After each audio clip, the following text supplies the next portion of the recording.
구세알람입니다. 이번 시간에는 주택임대사업자 민간임대주택에 관한 특별법 개정이 되고 이제 시행이 됩니다. 임대료 5%이내 인상 제한 관련된 내용인데요. 이 내용 한번 다뤄보도록 하겠습니다. 제가 지난 영상에도 좀 계속 다뤄드렸지만 이번에 이제 곧 시행이 되기 때문에 이걸 한번 전체적으로 정리를 좀 해볼 거고요. 특별히 종합부동산세 합산 배제 관련해서는 좀 유의하실 부분이 있기 때문에 그 내용을 좀 잘 유념해서 보시기 바랍니다. 일단 민간임대주택에 관한 특별법은 2019년 4월 23일 날 개정이 됐습니다. 시행은 2019년 10월 24일부터 일단 시행이 되고요. 이 부분에 대해서는 양도소득세 관련해서 거주주택 비과세라든가 장기보유 특별공제 관련해서 좀 중요하고요. 종합부동산세 합산 배제 내용도 중요하기 때문에 주택임대사업자를 이미 등록을 했거나 그리고 또 주택임대사업자 또 등록을 준비하시는 분들 내용 참고하셔서 꼭 혜택은 꼭 찾아먹을 건 찾아먹고 불이익을 받지 않으셨으면 합니다. 참고로 뒤에서 말씀드리겠지만은 민간임대주택에 관한 특별법, 세금 관련된 조세특례제한법, 그리고 양도소득세 소득세법, 종합부동산세 세법이 다 따로따로 지금 규정이 돼 있고 이번에 개정된 거는 민간임대주택에 관한 특별법입니다. 주택임대사업자 세금 관련된 내용은 이렇게 네 가지 법이 어우러져서 적용된다고 보시면 되고요. 특히 제가 종합부동산세 이거는 좀 빨간색으로 해놨는데 마지막에 좀 말씀드리겠지만 좀 주의하실 부분이 있습니다. 그럼 내용 한번 들어가 보도록 하겠습니다. 일단 주택임대사업자 임대료 5% 이내 인상 제한 관련된 내용이고요. 이 내용을 일단 간단히 살펴보면은 제가 지난번에 영상에서 계속 다뤄드렸으니까 포인트만 말씀드리겠습니다. 일단 기존에 A라는 주택을 가지고 있고 일단 전세 5억을 줬든 1억에 300을 받든 이렇게 이제 진행하고 있다가 주택임대사업자를 이제 등록을 하게 되면은 기존 임대조건으로 5% 이내 인상 제한 조건을 지키지 않아도 되고 갱신 당시에 최초 임대료를 정할 수가 있습니다. 이렇게 최초 임대료를 5% 상한 제한 없이 전세를 10억으로 해도 되고 이렇게 임대료를 좀 상한해서 5% 인상 제한 받지 않고 적용을 하게 되는데 이때 당시에 이제 표준 임대차 계약서를 쓰고 신고를 하게 되죠. 이럴 때 이제 최초 임대료를 보게 되고 이 이후부터 5% 이내 상한선을 일단 지키면 됩니다. 그렇게 지키게 되면은 임대료 상한 조건에서는 양도소득세나 종합부동산세 합산 배제 혜택을 볼 수 있다는 내용이고요. 이런 방식으로 일단 진행이 됐었습니다. 그런데 자, 변수가 하나 좀 나오게 됐죠. 이거는 제가 지금 앞에서 가져온 거 인상 제한 관련된 내용이고요. 그 변수는 뭐냐면은 올해 2월 달에 임대료 상한 관련해서 이렇게 최초 임대료를 이 당시에 표준 임대차 계약서가 아닌 기존 임대료부터 적용을 하겠다.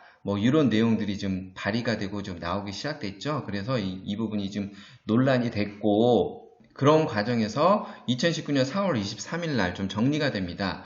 민간 임대주택에 관한 특별법이 이제 개정이 되고요. 이때 나온 내용이 뭐냐면은 임대사업자가 민간 임대주택을 임대하는 경우에 이때 당시 최초 임대료는 종전 임대차 계약이 있는 경우 그 종전 임대차 계약에 따른 임대료를 최초 임대료로 본다고 개정이 됩니다. 이 얘기는 뭐냐면은 여기 이게 이제 중요한 부분인데요.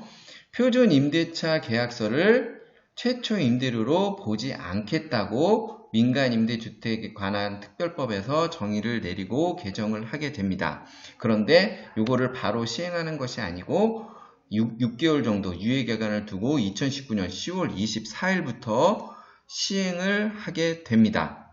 즉 2019년 10월 24일부터 등록하는 주택임대사업 등록주택에 대해서는 최초 임대료를 종전 임대차 계약에 따른 임대료로 보겠다는 겁니다. 앞서서 말씀드렸지만 이렇게 개정되면서 세금 관련된 세법 관련된 내용은 정확히 말씀드리면은 이 법을 따르는 것이 아니라 이렇게 개정된 내용과 맞물려서 세금 관련된 조세특례제한법, 소득세법, 그리고 종합부동산세법이 같이 움직이게 돼서 세금 혜택 등 내용들이 적용되게 됩니다. 먼저 2019년 10월 24일 이때부터 시행되는 내용 먼저 살펴보도록 하겠습니다. 먼저 보시면은 기존에 이렇게 임차가 돼 있고 2019년 10월 24일부터 일단 주택임대사업 등록을 하게 되면요. 종전 임대계약 조건을 최초 임대료로 보게 되고요. 이 이후부터 갱신할 때는 5% 이내 임대료 상한 조건을 지켜야 양도소득세나 종합부동산세 합산 배제 혜택을 볼 수 있다는 겁니다. 이 부분까지는 그렇게 어렵진 않은 내용입니다. 이 내용은 좀 이해하시겠죠? 다음에는 양도소득세 측면하고 종합부동산세 합산 배제 측면 관련해서 한번 좀 디테일하게 좀 살펴보도록 하겠습니다. 먼저 양도소득세 측면입니다. 거주주택 비과세, 장기보유 공제 혜택들이 있죠? 요거 관련 내용 한번 보시면은 자, 요렇게 기존에 이렇게 임대 조건이 있습니다. 전세를 5억으로 하든 월 임대료 1억에 300을 받든 이렇게 이제 진행해 오다가 2019년 10월 23일까지 주택임대사업자를 등록하신 분들은 이 이후에 계약을 갱신하거나 새로운 임차인을 받아들일 때 5% 이내 인상 제한 규제 조건을 받지 않고 임대료를 자유롭게 상향해서 받을 수 있습니다. 요럴 때 일단 이때 이제 표준 임대차 계약서를 작성하게 되는데 이때를 이제 최초 임대료를 보고 요 기준으로 5% 이내 인상 제한 조건을 지키면 됩니다. 지금 이렇게 제가 말씀드리면은 어떻게 보면 좀 당연한 조건이죠. 그런데 이게 좀 복잡 미묘한 부분이 있습니다. 이게 다 요 민간임대주택 관한 특별법, 소득세법, 조세제한 특례제한법하고 같이 다 어우러져서 나온 내용이라는 거고요. 그런데 이 부분에서 하나 좀 짚고 넘어가야 될 부분이 있습니다. 제가 질문 한번 드려보겠습니다. 제가 분명히 이렇게 요 조건에 해당하시는 분들은 5% 이내 임대료 상한 조건을 지키지 않더라도 양도소득세 측면에서 혜택을 볼 수 있다고 말씀드렸는데 과연 종합부동산세 합산 배제 혜택도 가능할까요? 대부분 많은 분들이 종합부동산세 합산 배제 혜택 대상에도 해당된다고 지금 보고 있고요. 그리고 세금을 다루시는 많은 분들도 당연히 종합부동산세 합산 배제 혜택 대상에 해당될 수 있다고 보고 있습니다. 그런데 여기서 중요한 사실은 만약에 이 경우에 5% 이내 인상 조건을 지키지 않을 경우에는 기존에 받았던 종합부동산세 합산배제 혜택을 추징당할 뿐만 아니라 주택임대사업자 등록 의무기간 동안 종합부동산세 합산배제 혜택은 이제 물 건너갔다. 이렇게 도 될 수 있다는 겁니다. 이런 이유로 해서 종합부동산세 합산배제 혜택 관련된 내용, 이런 내용을 국세청에서조차도 명쾌하게 답변을 주지 못하고 있는 현실입니다. 오히려 이런 경우에 5% 이내 인상 제한 조건을 지키지 않게 되면은 종합부동산세 합산 배제 혜택에 대한 불이익을 볼 수 있기 때문에 가급적이면은 이런 경우에도 5% 이내 인상 제한 조건을 지킬 것을 권고하기도 하는 게 지금 현실입니다. 여러분들 지금 주택임대사업자 등록하신 분들 이런 케이스에 해당하시는 분들은 이게 무슨 얘기인가 할 텐데요. 왜 이런 상황이 나올 수밖에 없는지에 대해서 뒷부분에서 좀 간단히 살펴보고 마지막으로 제 의견하고 결론을 좀 말씀드려 보도록 하겠습니다. 먼저 저 앞에서 제가 말씀드린 내용 가져왔고요. 먼저 민간임대주택에 관한 특별법 앞서서 말씀드린 내용 다시 한번 보도록 하겠습니다. 자, 4월 23일 날 개정된 내용이고요. 임대사업자가 민간임대주택을 임대하는 경우에 여기서 이제 최초 임대료를 정의를 하고 있죠. 민간임대주택 등록 당시 종전 임대차 계약에 따른 임대료로 정의를 하고 있습니다. 다른 얘기로 해석을 하면은 이 개정된 내용에서는 최초 표준 임대차 계약을 최초 임대료 조건으로 보지 않겠다는 겁니다. 민간임대주택에 관한 특별법에서는 이렇게 개정을 해놨는데 중요한 부분은 이런 조세특례제한법이나 소득세법, 종합부동산세법 여기에 해당하는 내용들을 보면은 5% 인상 제한에 대한 조건만 있을 뿐이지 표준 임대차 계약서를 최초 임대료로 본다는 내용은 여기에 들어가 있지 않습니다. 그래서 법 조문으로만 따지게 보게 되면은 요놈들의 법의 적용 내용들은 민간임대주택에 관한 특별법에 대한 유내용을 끌고 와서 적용을 할 수밖에 없게 됩니다. 그런데 앞서서 말씀드렸듯이 왜 이렇게 양도소득세는 이렇게 요 표준임대차 계약서를 최초 임대료로 보고 적용을 하는데 종합부동산세 합산 배제 측면에서는 명확히 정의를 내리지 못하고 있는데요.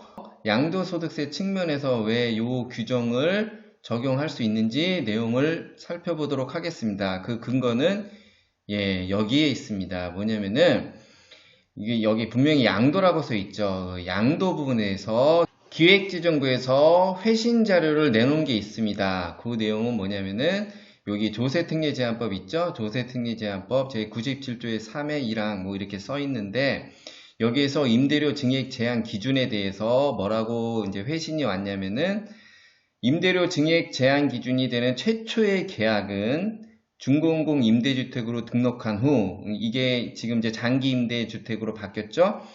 작성한 표준 임대차 계약이 되는 것입니다. 이렇게 좀 회신을 준 게 있습니다. 양도소득세 측면에서는 이렇게 이제 깔끔하게 이제 정리가 되는데 종합부동산세 합산배제 측면을 한번 살펴보도록 하겠습니다. 자, 종합부동산세 합산배제 관련 내용을 한번 보게 되면은 이것도 앞의 내용하고 똑같습니다. 이 규정이 있죠. 민간임대주택에 관한 특별법. 최초 임대료는 종전 임대차 계약에 따른 임대료로 본다고 지금 나와 있고요. 양도소득세 측면에서는 이렇게 2019년 10월 23일까지 등록한 주택임대사업자 등록자에 대해서는 이렇게 기획재정부가 또 명쾌하게 이렇게 최초 표준 임대차 계약 시점부터 5% 이내 임대료 상한 조건을 지키게 되면은 양도소득세 혜택 대상에 해당이 됩니다. 그런데 종합부동산세 합산 배제에 대해서는 이렇게 명확한 지금 규정이 없기 때문에 이런 상황에서도 5% 이내 인상 제한 규정을 지켜야 종합부동산세 합산 배제 혜택을 볼 수 있다는 결론이 나오게 됩니다. 기획재정부에서 이렇게 회신 자료를 줄 때 여기다도 그러니까 종합부동산세 합산 배제 내용을 같이 넣어줬다면은 종합부동산세 합산 배제도 이렇게 깔끔하게 정리가 될 텐데 그 내용이 없기 때문에 국세청에서조차 이렇게 명확히 지금 답변을 지금 못 주고 있다는 상황이라는 거죠. 종합부동산세 합산 배제 측면에서도 이런 식으로 명확히 이제 규정을 내려주지 않는 이상 향후에 5% 인상 제한 규정을 지키지 않았다는 이유로 법정 공방으로 갈 수가 있고 또 이렇게 조문으로만 해석하게 되면은 종합부동산세 합산배제 측면에서는 5% 인상 제한 규정을 지키지 않은 경우로 해석이 될 수 있다는 거죠. 그렇기 때문에 제가 앞서서 말씀드렸듯이 이제 국세청에서조차 이제 조심스럽게 얘기를 하고 가급적이면은 이런 경우에도 5% 이내 인상 제한을 지킬 것을 이제 권고하고 있다는 거죠. 다소 내용이 좀 어렵고 혼란스러울 수 있을 텐데 제가 제 입장에서 한번 결론을 일단 말씀드려 보도록 하겠습니다.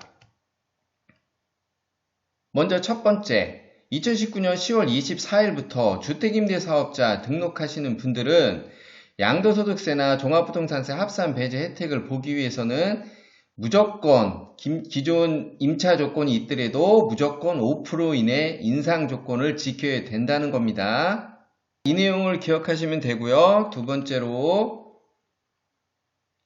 2019년 10월 23일까지 주택임대사업자 등록을 하신 분들은 기존에 임차인이 있고 임차 조건이 있을 경우에 나중에 갱신할 때 5% 인상 조건을 지키지 않더라도 양도소득세 혜택 측면에서는 혜택 대상이 해당이 됩니다. 이 부분은 여기까지 이제 정리가 되셨죠? 이제 마지막 남은 게 종합부동산세 합산 배제인데 종합부동산세 합산 배제 같은 경우는 동일 조건에서 5% 이내 임대료 인상 조건을 지키지 않을 경우에는 종합부동산세 합산 배제 혜택 대상에 해당되지 않을 수도 있다는 겁니다. 제 개인적인 의견으로는 만약에 지금 이렇게 해석이 안 나온 상태에서 법정 공방으로 갔을 때 여러가지 정황상 양도소득세하고 같은 규정을 이렇게 적용해 줄 가능성이 전 높다고 보지만 법 조문을 FM대로 해석해서 유권 해석이 나올 경우에 이런 경우에는 5% 이내 인상 제한 기준을 지키지 않았다는 결론이 나올 수 있는 가능성을 또 배제할 수도 없습니다. 그렇기 때문에 제가 좀 말씀드리고 싶은 내용은 이런 경우에 해당하시는 분들은 많은 분들이 계속해서 질의도 하시고 민원을 제기해야 지금 양도소득세 이렇게 혜택 받는 것처럼 동일 조건으로 종합부동산세 합산 배제 혜택을 볼 수 있으리라 좀 봅니다. 계속해서 지속적으로 많은 분들이 민원을 제기해서 좋은 결과가 나왔으면 하고요. 다음 시간에는 임대료 5% 인상 금액을 좀 더 손쉽게 계산하는 방법에 대해서 한번 좀 다뤄보도록 하겠습니다. 이번 시간 참고나 도움이 되셨다면 구독, 알람, 추천 부탁드리고요. 구세알람의 10분 세금 이야기였습니다.